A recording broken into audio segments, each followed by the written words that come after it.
नमस्कार दोस्तों, स्वागत है आपका हमारे चैनल धूप धनुषी आरती में।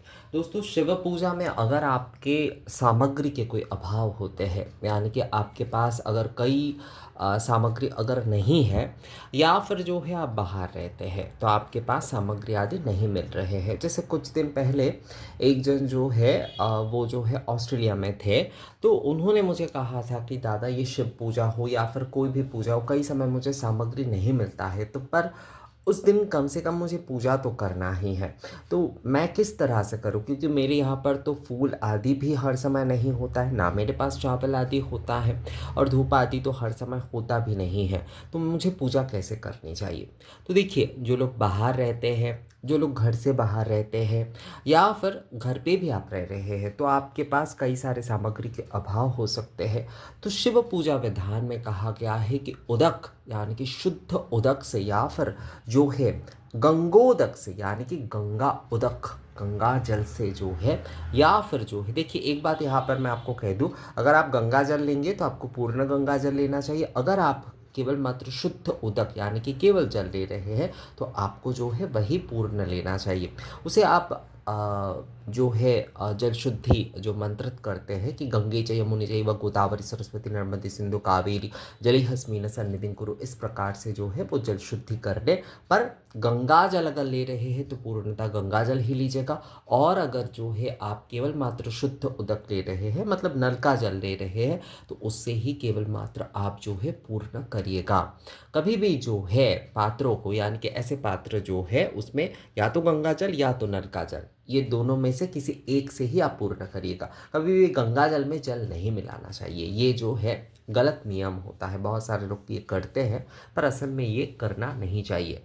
तो जो लोग बाहर है, या फिर घर से बाहर है, या फिर आपकी सामग्री की कोई अभाव है, फिर भी आप शिव पूजन कैसे पूर्ण करेंगे? तो शिव जी को जो है ना वो जल प्रिय है। आप जल से जो है ये पूर्ण पूजन कर सकते हो। उसके लिए केवल आपके पास एक सामान्य अर्घ, यानी कि इस प्रकार का जो है पात्र, उद्धारिणी, और जो है इस प्रकार का एक पात्र होना चाहिए। मतलब कम से कम अगर आपके पास ये तीन वस्तु है तो इससे ही आप अपनी पूर्ण पूजा कर सकते। चाहे आप दशोपचार पूजा कर रहे हैं, चाहे आप पंचोपचार पूजा कर रहे हैं, तो आप पूर्ण पूजा कर सकते हैं। कैसे? वो ऐसे कि जैसे कि आपने ये जल जो है इसे शुद्ध आदि करते हुए, ये जो आपके सामान्य अर्घ का जल है, तो ये कहना होगा आपको, मंत्र इस प्रकार से बोलना होगा। मान लीजिए आपके पास जो है धूप सामग्री नहीं है, तो आपको क्या कहना होगा? आपको वहाँ पर कहना होगा, इदम इदं धूपार्थदकं ओम नमः शिवाय नमः।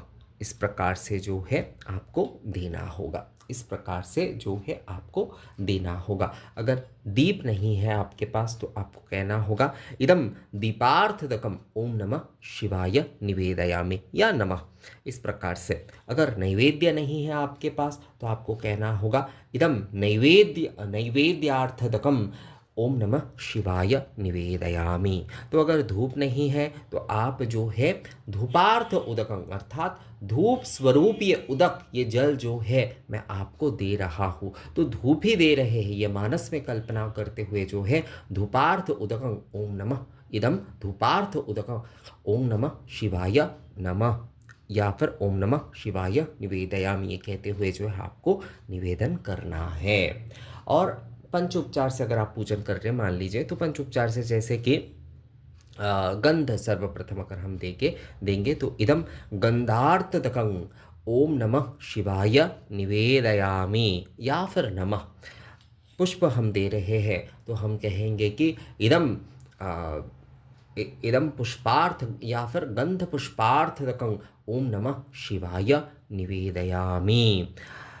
अब जो है अगर हम बिल्वपत्र दे रहे हैं तो हम कहेंगे कि इदम इदम इदम इदम सचंदन बिल्लपत्रम, या फिर जो है इदम बिल्लपत्रार्थदकम, इदम बिल्लपत्रार्थदकं ओम नमः शिवाय निवेदयामि। अब धूप हम प्रदान करेंगे तो हम उसमें कहेंगे कि इदम धूपार्थदकं ओम नमः शिवाय निवेदयामि। दीप हम प्रदान करेंगे इदं दीपार्थदकं ओम नमः शिवाय निवेदयामि।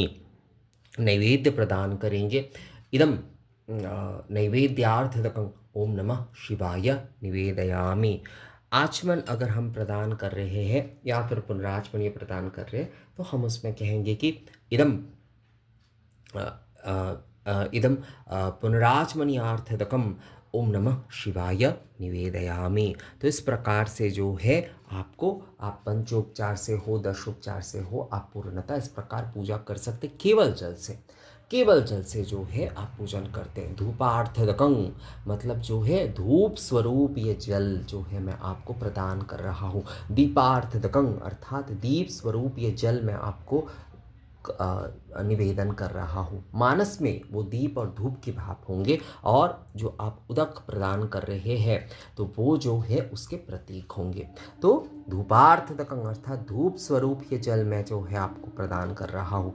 दीप स्वरूप ये जल जो है मैं आपको प्रदान कर रहा हूँ। नैवेद्य स्वरूप ये जल जो है मैं आपको प्रदान कर रहा हूँ। आचमनीय स्वरूप जल जो है मैं आपको प्रदान कर रहा हूँ। तो इस प्रकार से जो है हर वस्तु से आप जो है पूजन कर सकते हैं भगवान शिव के। अगर आपके पास सामग्री के अभाव होते हैं, अगर आप बाहर रहते हैं, आपके पास समय नहीं है, जैसे कई लोगों का ऑफिस आदि रहता है उस दिन, तो जैसे कि मान लीजिए वो शाम के समय उनके पास कोई सामग्री आदि नहीं है, तो वो क्या करेंगे? क्या वो अपनी पूजा करेंगे ही नहीं?